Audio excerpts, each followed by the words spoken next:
आज जो कोर्ट का फैसला देखने जा रहे हैं वो है राम दुलारी देवी और बनाम अनीता कुमारी। देखेंगे क्या मामला था कोर्ट में, किस तरीके से कोर्ट के द्वारा फैसला दिया गया, क्या फैसला दिया गया, क्या क्या हुआ कोर्ट में, सारी बात जो है आपको बताने जा रहे हैं। देखिए, राम दुलारी देवी जो है उनके पति अरुण कुमार थे, अरुण कुमार गुप्ता। वो जो है यानी उनकी पहली पत्नी जो है वो है राम दुलारी देवी और दूसरी पत्नी है अनीता कुमारी। अब राम दुलारी देवी से उनको एक बेटी हुआ और अनीता कुमारी से इनको जो है 2 बेटे और एक बेटी है। तो अब ये मामला ये उठा कि अरुण कुमार गुप्ता द्वारा जब उन्होंने दूसरी शादी कर ली तो वो अपने दूसरी पत्नी के साथ रहना शुरू कर दिया और राम दुलारी देवी को जो है तलाक भी नहीं दिया गया और उनसे सिर्फ एक बेटी है। वंश को आगे बढ़ाने के लिए उन्होंने दूसरी जो है, कोई दूसरा बच्चा फिर नहीं हो रहा था तो बेटे के लिए जो है उन्होंने दूसरी शादी कर ली। और दूसरी शादी जो है, दूसरी जो पत्नी है वो है अनीता कुमारी।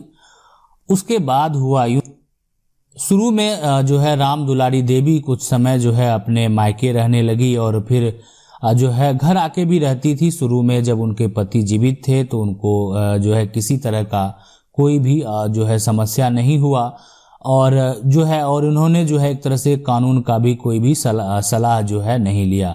हम आपको बता देते हैं, हिंदू में जो है 1955 हिंदू मैरिज एक्ट है और उसमें अगर बात करें तो आगे चलिए इसको हम डिटेल से आपको बताएंगे जब फैसले की बात आएगी तो। लेकिन जब अरुण कुमार का देहांत हो गया, मतलब राम दुलारी देवी और अनीता कुमारी के पति का देहांत हो गया, तो देहांत होने से पहले अरुण कुमार के द्वारा वसीयत बना दिया गया दूसरी पत्नी को, इसलिए उन्होंने दूसरी शादी की थी और उनसे पहली पत्नी से उनको एक बेटी थी और उन बेटी का शादी भी हुआ। और जो दूसरी पत्नी अनीता कुमारी थी उनको जो है वसीयत कर दिया गया कि उनका जितना भी संपत्ति है उसमें उनका जो है अनीता कुमारी का ही हक होगा। तो इसमें अब जो है फिलहाल जो राम दुलारी देवी उनको कुछ भी नहीं दिया गया। राम दुलारी देवी की एक बेटी है जिनका शादी तो हो गया और वह अकेली थी, कमजोर थी और उनको किसी भी तरह का अन्य कोई सहायता नहीं मिला। दोनों बेटों के द्वारा जो है उनको मारपीट करना और इस तरीके से प्रताड़ित करना कि अरुण कुमार गुप्ता के मरने के बाद जो है ताकि किसी तरह से राम दुलारी देवी का भी देहांत हो जाए और उसको जैसे बोलते हैं कि ये समाज में एक तरह से कष्ट देना, एक तरह से प्रताड़ित करना, मारना पीटना, ये सब जो है उस घर में शुरू हो गया। उनकी एक बेटी थी जो तो शादी करके अपने ससुराल चली गई और किसी भी तरह से संपत्ति में हक भी जो है वो राम दुलारी देवी को प्राप्त नहीं हुआ। आगे जो है कि ग्राम पंचायत किया गया। ग्राम पंचायत में फैसला लिया गया कि अनीता कुमारी के 2 बेटे जो है उनकी वो भी मां है और अगर वो पूरी संपत्ति जो है लिए हैं तो राम दुलारी देवी का भी भरण पोषण उनको ही करना होगा। उसके बजाय उन लोगों ने जो है राम दुलारी देवी को मारना पीटना शुरू कर दिया और ऐसी स्थिति उत्पन्न कर दी जो कि उनका मतलब ऐसा जो है स्थिति उत्पन्न करना वो लोग चाह रहे थे, किसी तरह से वो लोग टॉर्चर होते होते जो है वो दम तोड़ दे, उनका देहांत हो जाए, मतलब वो झंझट ही खत्म हो जाए। और ऐसा अक्सर आप भी देखे होंगे और देखा भी जाता है। राम दुलारी देवी के द्वारा अपने बेटी और दामाद के सहयोग से न्यायालय में जाने का फैसला लिया। देखिए, ऐसा जब एक तरह से उत्पीड़न का मामला होता है और उस केस में एक सहारा जो है बहुत बड़ा सामाजिकता भी होता है।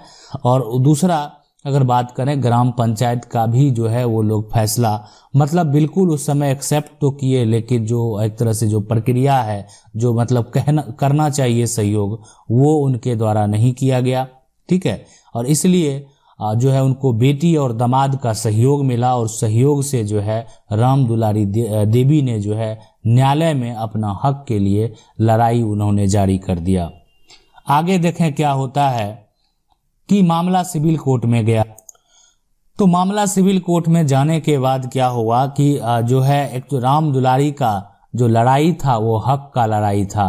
ठीक है, और हमारा हिंदू मैरिज एक्ट जो है 1955 में ही ये बना है। इसमें क्या है कि दूसरा शादी करना, अगर जो है पहली पत्नी के रहते अगर कोई भी व्यक्ति बिना तलाक दिए अगर दूसरा शादी करता है तो वो शादी जो है वो माना जाता है, शून्य माना जाता है, मतलब एक तरह से अवैध माना जाता है। हाँ, आप तलाक दे के जो है कर सकते हैं, लेकिन बिना तलाक दिए अगर करते हैं तो जो है यानी जो दूसरी पत्नी है वो एक तरह से अवैध माना जाता है, शून्य माना जाता है। लेकिन अगर दूसरी पत्नी से बच्चे हैं तो उनका भी हक उतना ही होता है जितना पहले पत्नी के बच्चे का होता है। मतलब वो एक तरह से वो वंश कहलाएगा और वो वंशज को अधिकार दिया जाएगा। मतलब ऐसा नहीं उसको अधिकार से हमारे कानून में वंचित रखा गया है। अन्य मैरिज जो है, अन्य जो एक तरह से हिंदू के अलावा अगर मुस्लिम है, सिख या अन्य जो भी हैं, उनमें जो है कुछ डिफरेंट है। उसमें वंशजों को उसमें भी अधिकार है, लेकिन उसमें जो पत्नियों के लिए है, दूसरी पत्नी के लिए भी कुछ कंडीशन लागू है। लेकिन हमारे जो है हिंदू में ये कंडीशन यहाँ पे लागू नहीं था। तो हिंदू मैरिज एक्ट के तहत देखा जाए तो अनीता कुमारी है ना, जो मतलब अरुण कुमार गुप्ता से जिनका भी विवाह हुआ, दूसरा विवाह हुआ, वो एक तरह से जीरो था, शून्य था, अमान्य था। लेकिन उनके जो बच्चे थे उनको अधिकार था। लेकिन हुआ ऐसा कि अरुण कुमार गुप्ता के द्वारा वसीयत कर दिया गया अनीता कुमारी को। संपत्ति पैतृक था। हम आपको बता दें कि कुछ ऐसी संपत्ति होती है जो कि आपके द्वारा अर्जित की गई हुई है, आप अगर किसी को देना चाहते हैं तो आप स्वतंत्र हैं। लेकिन अगर संपत्ति पैतृक है तो पैतृक संपत्ति में सबों का अधिकार होता है। तो अगर आप चाहेंगे किसी एक को, वो संपत्ति आपकी अर्जित की हुई नहीं है, अगर आप ऐसा सोचते हैं कि आप किसी एक को दे देंगे तो ऐसा संभव नहीं है। कानून जो है आपको भी उस संपत्ति का पूरा पूरा हक नहीं देता है। आपका भी जितना हक है तो उसके आने वाले जो वंशज हैं या आपके जो वंशज हैं उसका भी उतना हक है। तो आप अकेले, अगर कोई व्यक्ति चाहे अकेले किसी एक को वो सारी संपत्ति देना तो वो संभव नहीं है, इसलिए कि संपत्ति पैतृक है। अगर आपके उनके द्वारा अर्जित की हुई कोई संपत्ति है तो अगर चाहें वो भी अगर एक तरह से तो किसी को वो बेच सकते हैं, दे सकते हैं। लेकिन अगर संपत्ति पैतृक है तो वहाँ पे बहुत सारे कंडीशन जो हैं वो लागू होते हैं। अब देखिए इसमें हुआ क्या, मामला सिविल कोर्ट में गया। उस पार्टी को जो दूसरी पत्नी थी उसको भी नोटिस किया गया, जवाब मांगा गया, और राम दुलारी का हिस्सा जो है के लिए जो है यहाँ पे दूसरी पत्नी के द्वारा जो है कोर्ट में जवाब दिया गया। मतलब दूसरी पत्नी जो थी उन्होंने कोर्ट में जवाब दिया कि संपत्ति उनको वसीयत में मिली है, उसके पास उसका पूरा कागजात है और संपत्ति जो है वो पैतृक था, इसलिए वहाँ पे। लेकिन फिर भी अगर वो पैतृक संपत्ति है, उसको बेचा गया, उसको वसीयत किया गया, तो उसका अधिकार अरुण कुमार गुप्ता को नहीं था, इसलिए को संपत्ति पैतृक था। बात को समझें, किसी एक को वसीयत करना सही नहीं था, इसलिए कोर्ट ने इसको गलत ठहराया। मतलब यहाँ पे जो है राम दुलारी देवी को जो है हक मिलना जो है वो तय था। अब यहाँ पे देखिए दोनों पक्ष का विवाद जब कोर्ट में चलता गया, दोनों पक्ष से गवाही हुई, गवाह आए। जो प्रक्रिया होता है, जो कानून का, जो कोर्ट का प्रक्रिया होता है, जब वो सारा फुलफिल होने के बाद एक दिन वह घड़ी आता है, वह है फैसले का घड़ी। अब देखिए यहाँ पे जो अगर बच्चे की बात करें तो राम दुलारी देवी से जो है वहाँ पे उनको, राम दुलारी देवी से कितने बच्चे थे? एक।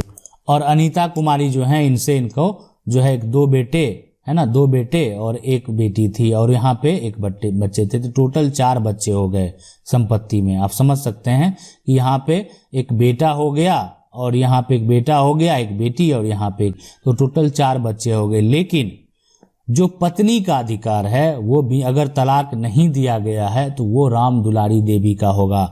अब यहाँ पे शेयर जो बनता है वो अरुण कुमार गुप्ता का जितना भी हिस्सा होगा उस प्रॉपर्टी में, इसलिए कि सबका समान हिस्सा होगा।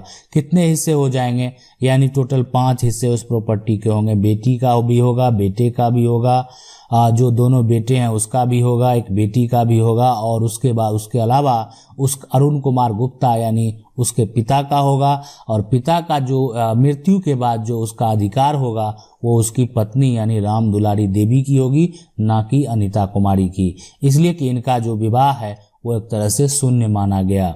ठीक है, और इसीलिए कोर्ट के द्वारा, सिविल कोर्ट के द्वारा ऐसा फैसला दिया गया कि इसका जो संपत्ति है अरुण कुमार गुप्ता के हिस्से की जो प्रॉपर्टी है उसका पूरा हक राम दुलारी देवी को है और कोर्ट ने ऐसा न्याय किया और बाकी सभी बच्चे को भी जो है समान जो है हिस्सा वो डिवाइड किया गया।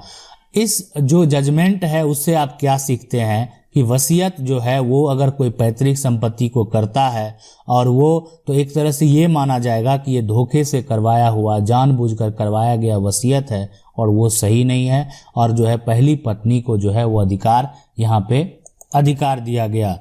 आज भी जो है एक तरह से जो न्यायिक व्यवस्था है वो काफ़ी दुरुस्त है, काफ़ी बेहतर है और लोग अगर आप अन्याय के खिलाफ आवाज़ उठाएंगे तो आपको ज़रूर न्याय मिलेगा। आशा करते हैं ये जजमेंट स्टोरी आपको अच्छा लगा होगा तो लाइक ज़रूर कर दीजिएगा और अगर चैनल को पहली बार देख रहे हैं तो सब्सक्राइब करके जो बेल आइकन है उसको ज़रूर दबा लीजिए। मिलते हैं अगले वीडियो में, तब तक के लिए जय हिंद।